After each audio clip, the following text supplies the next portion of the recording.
now you got that little taste of history of Smithies here, which is pretty amazing when you think about the breadth and depth of what people do. I'm very happy to introduce Leslie Morris, who is a history professor at the University of Minnesota, and a Smith alum, of course.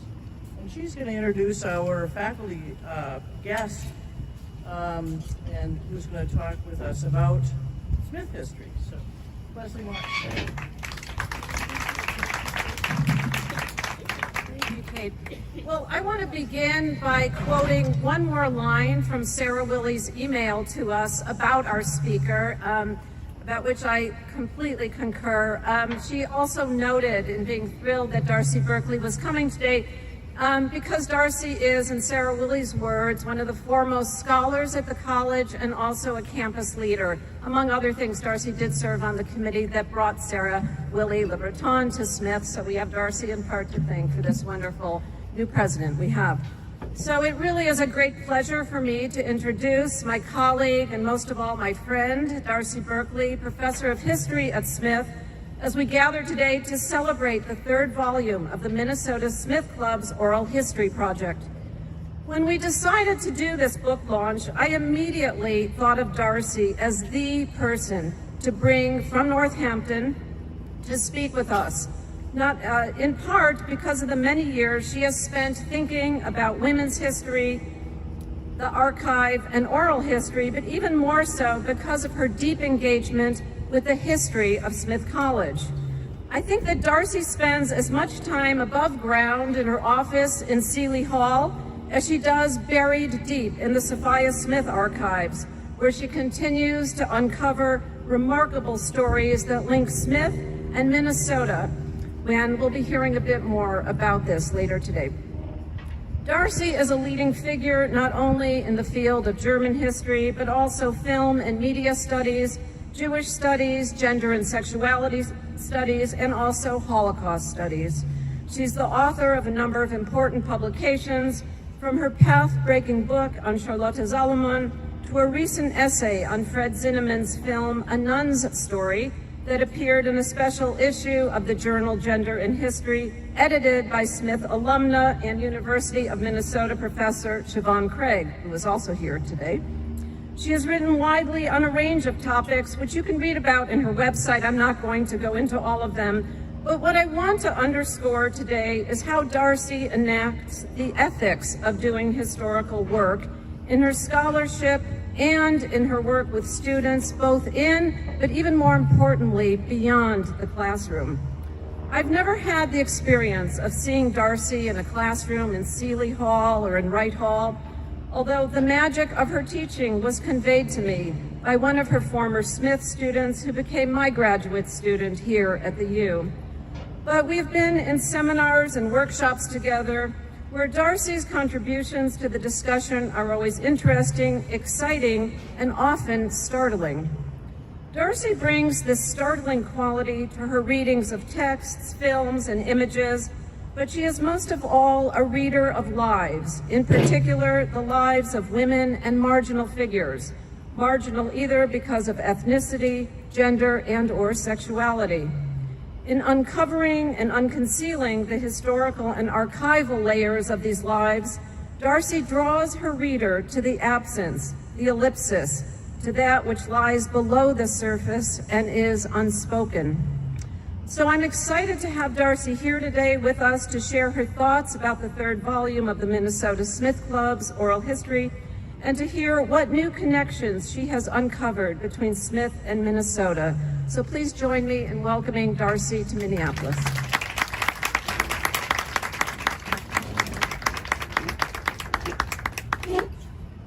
Thank you so much for having me. Thank you, Leslie. I said I wasn't sure I wanted to be videotaped because I'm very emotional about the college, and you will definitely hear my voice break. I love it very much.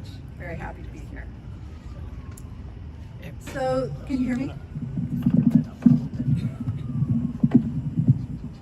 How about now? Okay.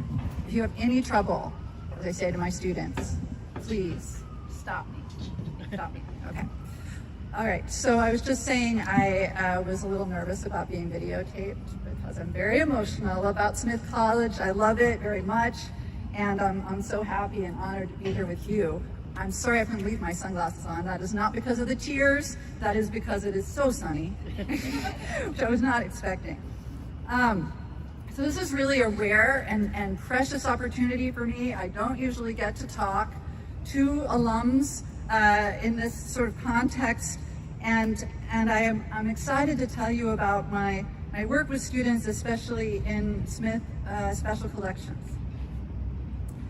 But I'm going to start by talking a little bit about my students now.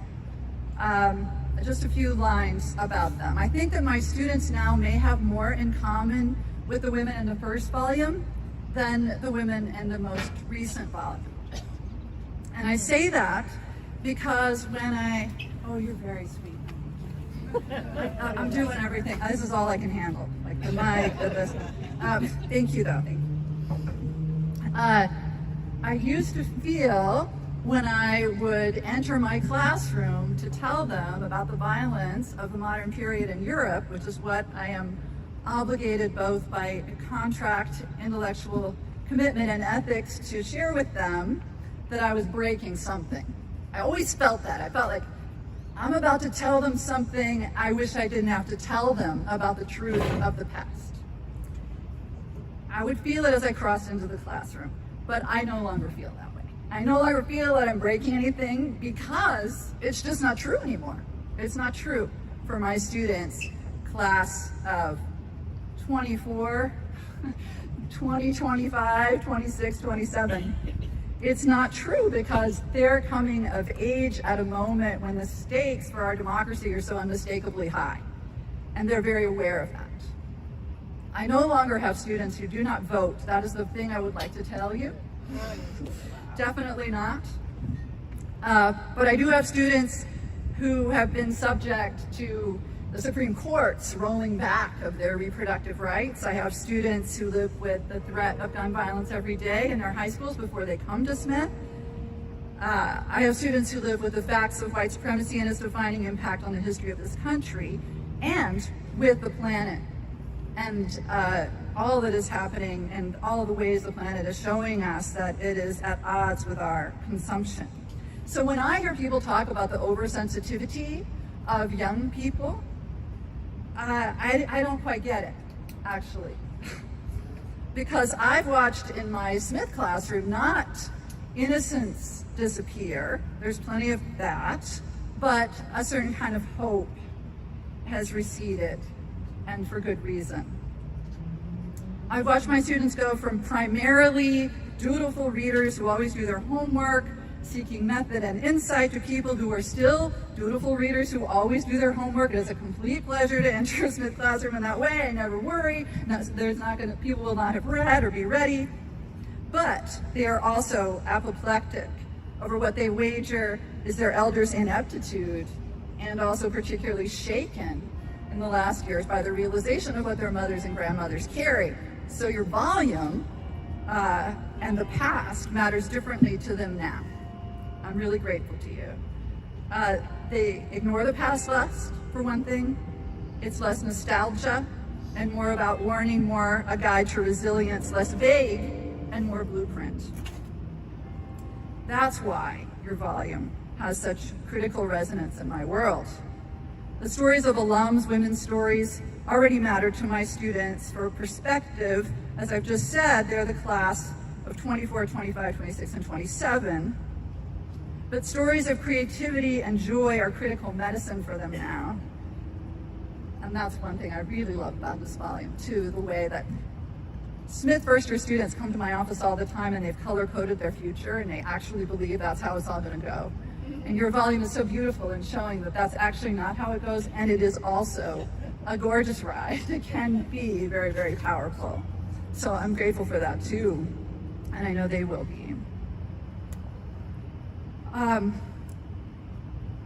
I know these stories mean a lot to all of you, but they mean a very great deal to those of Northampton too. So I want to think a little bit with you more broadly about stories at Smith and draw attention to some of the factors that have made Smith what it is, that do not always get the attention that I wish they would. This semester, I'm teaching a course in special collections at Smith, and the topic is Smith College and its histories. Students will research and write scripts and produce podcasts based on their own original research. As part of that course, I have high hopes that we will be able to use some of that work as a first season of celebrating Smith at 150. Some of what I'm about to share with you is directly related to that course as I envisioned it originally, but in preparation for being with you here today, I went to the archive myself, as Leslie knew I would. So most of what I have to say is really already in response to your forthcoming volume. The archive at Smith responds to answerable questions like who the first fully enrolled student from Minnesota was. It seems that Jenny Gurney Fine, class of 1883, listed her home as Winona, Minnesota. The sisters Alice and Anna Gale are names that may be familiar to some of you. They were class of 1887 and 1889 respectively from Minneapolis. Helen Mary Janey, class of 1900, sent her daughter Mary Case to Smith, where she became Julia McDaniel's roommate, and Julia McDaniels, of course, became Julia Child. Dorothy Alcott Elsmith, class of 1913, as well as Louise Howe, class of 1914, were from Duluth. The Smith College faculty member from Minnesota, Jean S. Wilson, was a graduate of the class of 1924. She earned a PhD at the University of London and returned to Smith and my home department of history. She taught there for 41 years, from 1927 to 1968. And of course, I must mention Ada Comstock, class of 1897, who returned to the college in 1912 to join the faculty and serve as first dean of the faculty. She became, as I'm sure you know, the first woman president of Radcliffe College in 1923. As we celebrate your third volume, I wanted to invoke them as I begin. I'm also going to invoke William Nielsen, the third president of Smith College, serving from 1917 to 1939. His presence continues to reverberate through the institution in ways that those of us attuned to its history cannot deny. Some of the things he did for students and for faculty would serve us well, going back to what I said at the beginning about where these students find themselves, would serve us well if they made a comeback as we continue to find ways to recover community habits in the midst of an ongoing pandemic, among other things. So even though he is not my primary subject today, none of what I will talk about could have happened without him. And I think there is even a good chance we would not be here together. Or if we were, it would be very different circumstances. As I was working on my comments, I started to think I could have written a slightly different talk, and it would have not been called Learning from Smith and Its Histories, but something more like Why President Nielsen Still Matters. But I'm not sure you would have come. I could also have called this talk Being a Woman Faculty Member at Smith College Then and Now, because I think I can show that historically, the women faculty at Smith have understood their charge as specific interest and commitment to educating women. See, that's where I'm going to jump in. That commitment is not always a political matter. They have not always been self-described feminists by far. Let's start with a short story from the beginning of the 20th century. In spring of 1915, women working for suffrage took their formidable organizing tools to planning a peace conference. It would be women only. It would be in The Hague. The idea was principally launched by the Jewish Dutch feminist and pacifist Aletta Jacobs. Planned to last 5 days, the roughly 1,200 women from both belligerent and neutral countries were mocked for what the press imagined would be a meaningless and angry, possibly treasonous mess of women carrying on to no end in the middle of a war. But that's not what happened. Instead, they made significant and lasting contributions to international cooperation, guidelines for arbitration, conceptualizing ideas about global diplomacy and governance that continue to guide. They were the first to propose the League of Nations, the first to call out when it did not fulfill its promise. They also founded what would become the Women's International League for Peace and Freedom, which still operates today within the United Nations. On the last night of the 1915 gathering, the Hungarian Jewish feminist Rosika Schwimmer played a very significant role in wrangling intentions and principles that had been fervently discussed for several days, into 22 concrete proposals that could be brought to a vote on the last day of the conference. She did so with the help of Lola Maverick Lloyd, Smith College class of 1897. The Women's Congress voted on its last day on these proposals. Many of them, and I always have my students look at their proposals and then look at Wilson's 14 points. Many of them can be found in Wilson's 14 points. Theirs was also the idea to have an international criminal court and to argue in 1915 that violence against women during war should indeed be a war crime, an idea, however, that had to wait until the 1990s for its actualization. Fast forward 2 decades to the 1930s, and Lola Maverick Lloyd and Rosika Schwimmer are still organizing together. They led a campaign for world government in 1937, again advocating an international criminal court decades before its actualization, still trying to make that happen. Rosika Schwimmer had sought refuge in the United States by this time through the help of her friend. She continued the pursuit for justice in the midst of growing fascism, and it was Schwimmer who sought out historian Mary Ritter Beard in the mid-1930s to propose a women's history archive. Women have been a force in making all the history that has ever been made, Mary Ritter Beard wrote in 1931, over a half century before the first presidential proclamation of what was first called Women's History Week. Beard called not just for including women in history, but for expanding the very idea of history itself. The narrative of history must be reopened, must be widened, taking the whole course of civilization, she said. She was married to the eminent historian Charles Beard, working with him on all his publications, for which he received often sole credit, and producing some of her own, though she never held an academic position. She was an obvious partner for Schwimmer to seek out in 1935.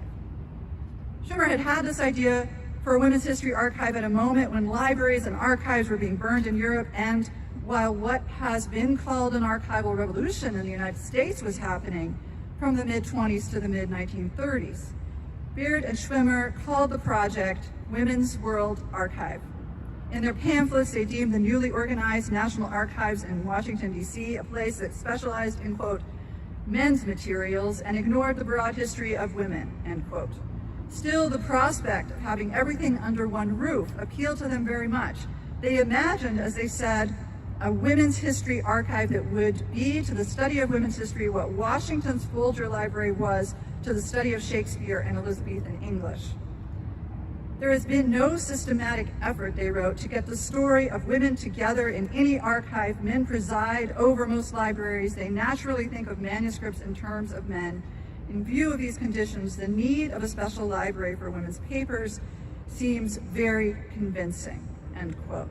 So in 1937, an article appears in the Washington Post. The title is Women Plan Archives Party. They announce a luncheon at the Biltmore Hotel that was hosted by Eleanor Roosevelt. They mounted an exhibition and celebrated collections they had already secured, including Amelia Earhart's papers. They shared an exercise for campfire girls, challenging them to, quote, investigate the lives of their grandmothers and great-grandmothers by looking for old letters or a diary or a journal, a speech she delivered but never printed, a novel she wrote but not for publication, really encouraging children to go through their grandmother's things. If you should discover old papers of the kinds described, the World Center for Women's Archives would like to know about this very important discovery. The papers thus discovered might be given to the center so that they would become part of a great collection of materials about women, which it is trying to assemble for students and writers to read and use. But 5 years after all of this, first murmurings of the World Center for Women's Archives in 1935, 5 years after that, it dissolved. The closure was attributed to the war, but that was not the full story by far. First, Schwimmer and then Beard had resigned their posts in response to both anti-Semitism and racism from some who were resistant to the full inclusion of Black and Jewish women in the archival collection. I have buried many dreams in these last decades, Schwimmer wrote to Beard. The World Center for Women's Archives goes now with the lot, end quote. But Beard wasn't going to give up. She responded defiantly. I understand fully your feeling, but as now I try to analyze the slow progress toward a great women's archive, I come to the conclusion that dreams must be subjected to sharp realities for their realization if anything approaching their designs is attained. But I am also convinced that our dream of a great women's archive is not lost. She continued to accuse existing archival institutions of unsound, that's her language, version of history, injurious, that's again her language, to both men and women through their biased collection and preservation policies. The idea that women have no history has prevailed, she said, largely due to the paucity of accessible documents pertaining to women. The public at large does not realize the extent to which history eliminates the story of women. She was very determined. Founders of the Women's Archive had also intended to create more than shelves filled with records, as they put it. It is our idea to make this center a vital educational plant in which the culture represented by the archives will receive the attention at present given to seats of higher learning to the culture of men alone. By this agency, we hope to provide an equal education, which is sadly lacking now. They said that the archive should serve as the nucleus for what they called a true women's college. We would have seminars at the archive centers, they said, talks by competent persons on the role of women in society. The design of the building could take into account all sorts of things, including a lecture hall and alcove for student tables. In the wake of the Women's World Archive project dissolution, Mary Ritter Beard turned to Margaret Grierson at Smith College. At an alumni association meeting held in conjunction with commencement in 1941, President Davis first proposed something like a women's archive. But Davis saw the archive as a literary collection of works by women writers and noted that such a collection is yet to be found anywhere outside private collections. He urged the founding of an association of the Friends of the Smith College Library to support the gathering together of such a collection. Davis wrote to Beard soon after his address, and when she replied, she commended Smith College for its intention to, quote, broaden the base of education by supplying students with richer materials for discovering themselves as co-makers of history. But she warned that this would not be achieved unless Smith made an equally strong commitment to hiring faculty who are wise about women as historical force. I think it is not an extreme statement that at present our faculty lacks such members, she wrote. Friends of the Smith College Library was, though, inaugurated in February of 1942, and Margaret Grierson was named executive secretary. Still, there remained a lack of clarity about what exactly this collection was going to be. The president couldn't quite articulate it. Grierson, nonetheless, continued to solicit and collect papers from women. She was really the reason it continued. It was really Grierson. She inspected every new acquisition and reported it out to the Friends of the Library. So if you look at the Friends of the Library publications that she sent out to several hundred members, you have a great, so I tell my students, you have a great way into what we actually have in the Sophia Smith archive, because she described it all. She traveled internationally seeking and finding papers and bringing them back to Smith. She definitely did not sit in Northampton and wait for women to come to her. In 1946, the collection was renamed the Sophia Smith Archive with the commendation that the collection of material directed toward a fuller and clearer knowledge of the history of women that was in line with the founder's intention. Popularity grew and membership to the Friends of the Library also grew, saw itself supporting increasingly popular enterprise in the collection of material in the social and intellectual history of women. But as I said before, Mary Beard really cautioned that the archives would succeed only if faculty incorporated it in their teaching. setting research projects using the material. Then Benjamin Fletcher Wright became president. And he, I'm sorry to say, was not at all interested. Not in a research facility. Grierson and Beard and those who joined them found themselves again fighting for their existence. And it must be said, it was not until 1960 that the kind of institute that Beard hoped for was finally founded. And it was not at Smith. It was the Bunting at Radcliffe. Could have been us. Today, however, there is no such institute that makes research on women its centerpiece. They don't do it anymore either. Supporting the scholarship solely of women faculty since the parameters of the current Radcliffe Institute have shifted from the original charge. In any case, when Beard wrote to Wright, as she often did, asking him directly, "Don't you think the time has come to launch a course on women and history at Smith College?" Wright wrote back, but really only to his secretary in the margin, and I've seen it. I can't show it to you today, but I'd be happy to share it if anybody is interested. He wrote in the margin to his secretary, "Stop these." There you go. Stop these. Stop asking me for this. Stop these letters always coming from Beard with her women's history, this and that. Make a stop. The simple notion that women's stories should be known and kept is a concept that brought the Sophia Smith Archive into being. And by 1968, Mendenhall commended Grierson with a medal. "Under your skillful hand," he said, "the collection was given eventual shape and purpose, the intellectual and social history of women around the world." But the centrality of women's stories is also very much the practice that sustains life as we know it at the college, whether President Wright liked it or not. When I began researching the college itself as a source for bringing alive the history I wanted to convey to my students, I just kept finding things I could not believe we had. I'm a Europeanist. We have things in the Sophia Smith collection, a lot of things for me to work with. For example, Josephine Shane was a graduate of the University of Minnesota, but her papers are at Smith because her life was one of the many entwined with those of Smith women engaged in the fight for suffrage. She published a book in 1918 called Women and the Franchise. She served as Director of International Relations for the National League of Women Voters from 24 to 27 and chaired the National Committee on the Cause and Cure of War.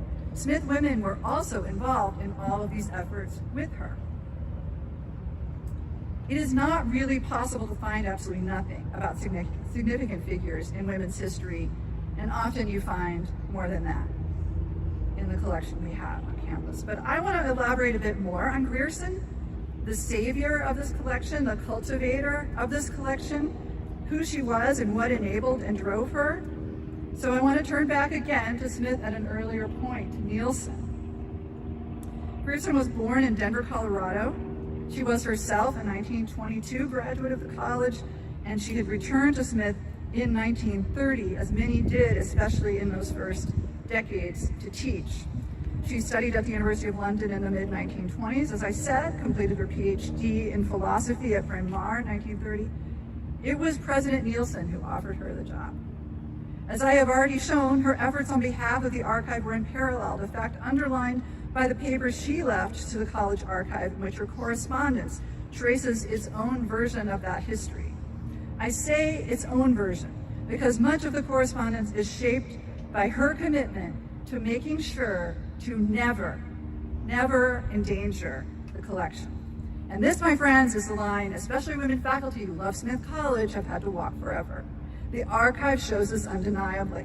It means that decorum has long prevailed, not only to keep them from falling out of femininity's favor, but in the name of the greater and sometimes quite progressive good.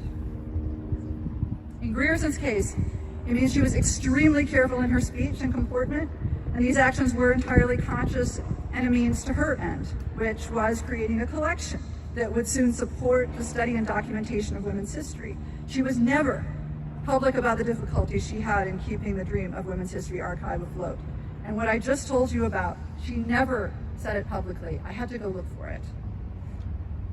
Even in the correspondence I have seen, that President Wright was opposed, that acting President Morrow was made inalterably nervous. You're not going to find it. Her devotion to decorum even included a 1938 marriage to a Scottish man, Sir Herbert Grierson, who she had no intention of living with for more than a moment. In fact, by the mid-1930s, she already owned a home with Marine Lalande of the Smith College French department. She never divorced Sir Herbert and definitely used his name, outliving him by several decades, all of which she spent with Marine Lalande in the same home they purchased before her marriage. That is, the Smith alum who made sure that the records did not disappear knew what was at stake, that without an archive dedicated to women, as the college was, it would mean that the women's lives would be relegated to the appearance of propriety with no possible way into the story that they actually lived.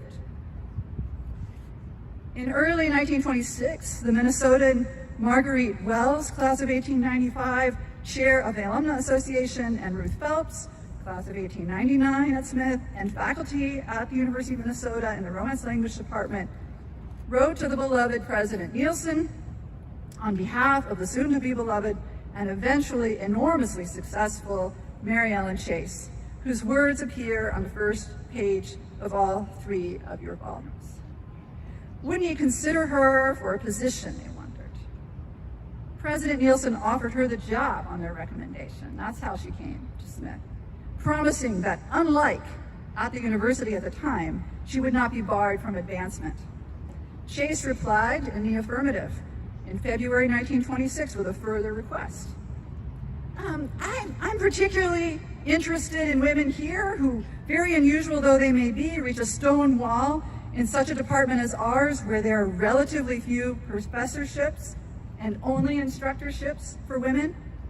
Miss Nicholson and I are much interested in Miss Margaret McGregor. She is anxious to teach in a women's college. Miss Nicholson and I have both inspected her teaching and know her to be most unusual. But I don't want you to think that Miss Nicholson and I are running a kind of spoils system, but we are most interested in Margaret McGregor. One must be drawn to her delightful personal qualities. Now, if you look at Nielsen's correspondence, it's full of these kinds of letters. Women made their appeals to him to try to find a space at the college for women faculty. And he often gave them those spots. Nielsen offered Miss McGregor a job. She took it, and Mary Ellen Chase shared a flat in Northampton until Nielsen gave Miss McGregor 2 years off to go finish her PhD in London. He approved and supported these kinds of leaves for women faculty very regularly, when nobody else would have. But Margaret McGregor was not able to return to the college and assume the deanship she had been promised on her return. While in London, she became very ill, and she died in October of 1932. Chase was heartbroken. It was 2 years later that she and Eleanor Duckett moved into 16 Paradise Road, a home that will never truly belong to anyone else. By that time, Margaret Storrs Grierson had also arrived. At the end of her life, unlike many of her compatriots, Grierson did sit for some informal oral histories, and to my great delight, she wrote down her memories in a series of short pieces. I found these in the back of a folder on onion skin paper. They are not bound, so please don't imagine that. But my favorite, and one I'm going to quote from, are some pages she titled Weekly Teas. And when I saw that, I thought, oh, she's talking about the students. She's talking about going to the student teas. But she does not mean once a week teas. She means every weekday, all week teas. And she does not mean at Smith. She means at the homes of Smith women faculty. In 1930, she writes, when I returned to Smith as an instructor in philosophy, a group of ladies of the faculty gathered for tea on weekday afternoons at the home of one or another of them. Thursday was the weekly tea of Miss Benedict and Miss Rambo, as I recall. Tuesday of Miss Gregg and Miss Barber. Friday of Miss Cheever. Among the regular attendants who did not themselves hold weekly teas was Miss Wood. I was lucky to be taken up at once by Miss Benedict and to be introduced by her to this circle. She goes on to make the point for me about the significance of Smith as a site of refuge for students and women faculty alike, and often of return therefore. Susan Rose Benedict graduated from Smith in the famous class of 1895 and returned to Smith to teach mathematics. Susan Rambo graduated from Smith in 1905 and returned to Smith in 1908 to teach mathematics. This is how Grierson tells the story. The two Smith alumna with graduate study at Columbia, Michigan, who had joined the Smith math department within a year of one another, understandably became housemates. End quote.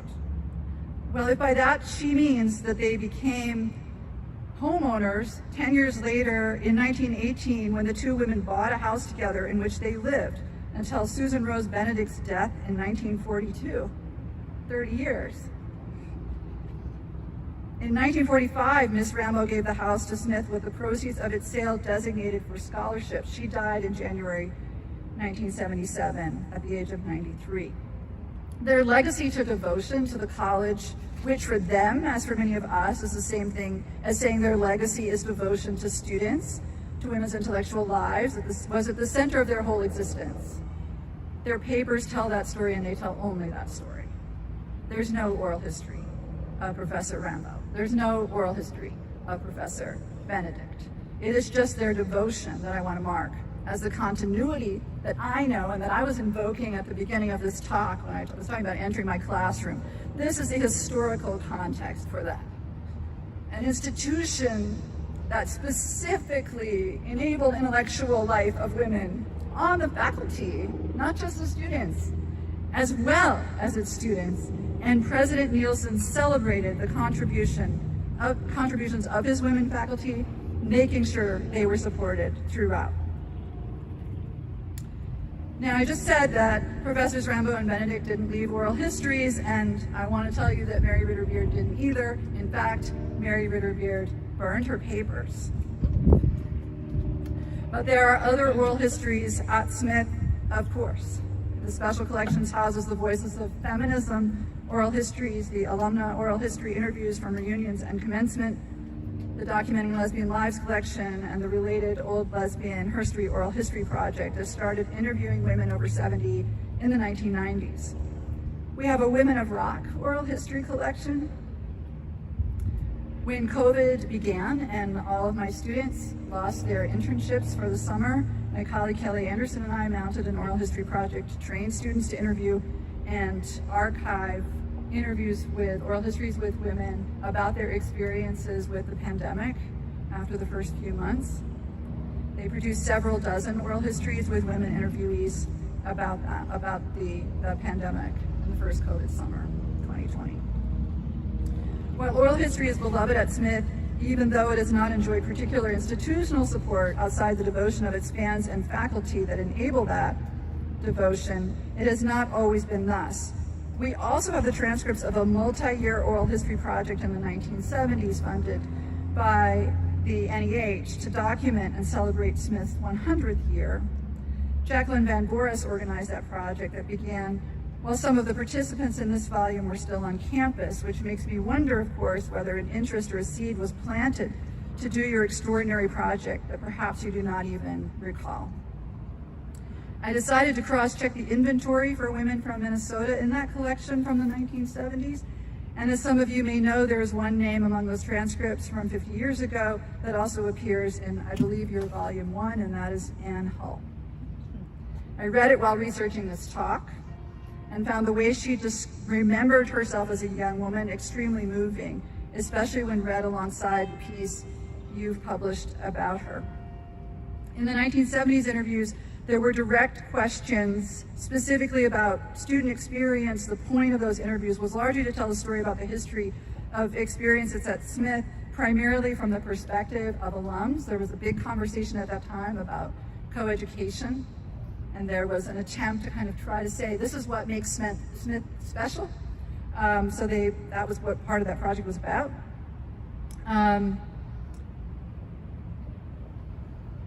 To a person, even many years after the fact, every alum who was asked in the 1970s about the feminism or pro-suffrage stance on Smith's campus said there was nothing of the sort among faculty.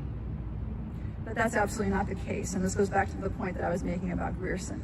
They just did not talk to the students about it. The political differences between faculty and students were the subject of conversation among faculty for decades. It's documentable, but never, at least not on the record, until, well, volume 3, do we see the convergence of those conversations between faculty and students about politics in the way that we see them in your latest volume. This might be what President Nielsen, what led him to have to respond to a 5-page letter in 1932 from an alum who complained that there were too many Jewish students on campus. She expressed her, quote, extreme horror in the great and ever-advancing increase in the number of students of Jewish faith. It does not seem right or proper that so many Jews should be admitted to Smith. Do you realize how obvious they are? I think it is most deplorable situation and wonder how many, and I'm using her language, colored students there are there now. Nielsen responded clearly, and I'm quoting the whole thing. There is nothing in the will of Sophia Smith, in the charter of the college, or the legislation of the Board of Trustees that gives me any power to discriminate in the admission of students to Smith College on the ground of race or religion.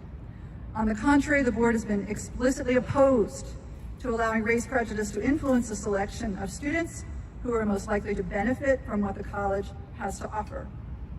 The new methods of admission do indeed give more personal attention to the qualifications of the applicants, but these qualifications are individual and not racial. And then he says, these principles are not new, but were applied by both of my predecessors. I regret that the tone of your letter indicates that you failed to catch the liberal spirit instilled into this institution by Mr. Seeley and Mr. Burton, end quote. The significance of Jewish women to the Smith College legacy has been understated. As such, even though Betty Friedan and Gloria Steinem are among the names most recognizable, this understatedness in the story of the college mirrors the experience of many Jewish students when they tell their stories, is often reflected in first-person accounts. That is, they don't bring it up. But I want to alert us to the fact that there is another record too, one that shows that judiciousness in leadership can make an enormous difference. Nielsen, as I just showed you, responded to calls from Jewish students and faculty alike. Professor Myra Sampson, for example, taught at Smith College from 1909 until 1955. After her retirement, she continued to live in Northampton and made contributions to the life of the college. In February 1957, she presented, as she wrote, a study to an informal meeting of a small group of women on the faculty. Then she did it again. In 1966, she did the same, distributing her revised report to the president and trustees and to the president and vice president of the Alumni Association. And then she repeated the exercise again in 1970. Each time, Professor Sampson carefully tabulated and cross-referenced. She prepared bibliographies to accompany her reports. What was the purpose of this post-retirement effort? It was to demonstrate that while under President Nielsen, in the early part of the 20th century, the number of male and female faculty had risen to approximate parity, but by the late 1950s, the number of women on the Smith faculty had been steadily declining. Departments, Professor Sampson wrote, fail to recommend women. Chairmen, that's her word, assert that they are unable to find qualified women. The methods they employ are evidently ineffective. There will be, she asserted, few if any women professors or associate professors at Smith College in the future unless the present procedure is revised, end quote. In 1970, and thus in the era in which the women gathered for conversation and reflection here this afternoon in this new volume, when they arrived, or just after, she reiterated this claim, writing once again, she had prepared her study because of the low number and percentage of the women faculty, especially at the ranks of professor and associate professor, and their continuous decrease since my last review. So one of the things that Leslie didn't say is that I am the elected chair of Faculty Council, which maybe you can tell. I could talk at some length about faculty matters and women faculty in particular. I just noted here to say, with Myra, that to be a woman faculty member at Smith College is quite specific. as we think about the women students and as we think about special collections. And though, as people say, the kids are not all right, none of us really are. But we are together. And being a faculty member there at all means that the collection that Grierson inaugurated can be sought out anytime they want. They can still find strength in each other, and they do.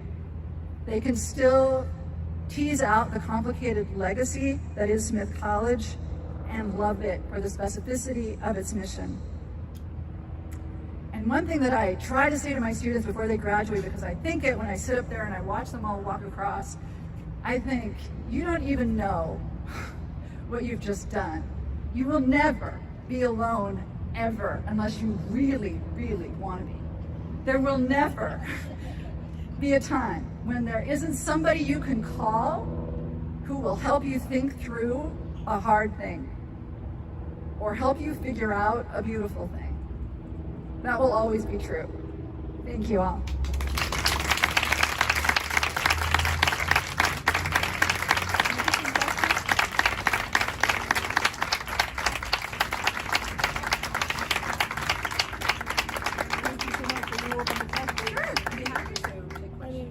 Questions? Comments? Yeah. Can alums access the archives online? Some of it, not all of it. Yeah, but you can write to me. Okay, we'll do it. Yes, please. How are you finding interest in your students in following a career in academics? My students are discouraged by the notion. Thank you so much. Because there are no jobs. There's still no job? No. Could you use But use the mic? oh, yeah. So we're asking. There was a question about students going into the professorate, basically, and I was saying there are very few jobs for academics at all at this point. But the training that they get from us, I would submit, especially in the archive, is not reproducible by any artificial intelligence anywhere. It's just not. So I try to encourage them to really engage in those things that they love the most, and we'll find a way. And as Amy was saying, there are a lot of resources now at the college for students to use what they love for professional life. Yeah. Thank you, though. Yes, please. Thank you, Darcy. That was so comprehensive and such a deep dive. I absolutely loved it, and it reminded me of all the wonderful time I spent with Sophia Smith collection. One of the things that I learned was about women's education was reading Jill Kirk Conway's book on women's education. Yes. And I learned about the patriarchy she had to dismantle and the women's faculty teas and all of those things. So I'm kind of curious that you stopped just before Jill becoming the first female president of the college. And I only went to Smith because of her, really. Yes. But she was incredible. And we were just talking about Jill Kirk Conway, and I did not go into that because I thought I only had a certain amount of time. But I could talk about Jill Kirk Conway, and one thing that I will say about Jill Kirk Conway is that, like the women I've talked about here, she dealt with even more than is in that book, especially for my department. Yeah. So, yes. Women's education. Thank you. Is your question? I just want to say thank you, Darcy. And we can all sort of mingle and have treats. There's some sweets and things to have, and we can talk about all this stuff. This has just brought back a whole bunch of memories of. I took a seminar with Jill Kirk Conway. was the first time that women's history was being taught there. Yeah. And it was my senior year, I think. And we had to do a primary research project using the Sophia Smith archives. And I did something on, who was the birth control? Margaret Sanger. Margaret Sanger's papers are in the Sophia Smith archive. And her astrology stuff was there too. So anyway, it was pretty fascinating. I want to say thank you from us. Lori sent along a rather special piece of glassware for you, which yeah, and I know you got it. You got a proof of volume 3. We'll make sure you actually get a real book when it comes. And here's your book bag. And really appreciate you being here.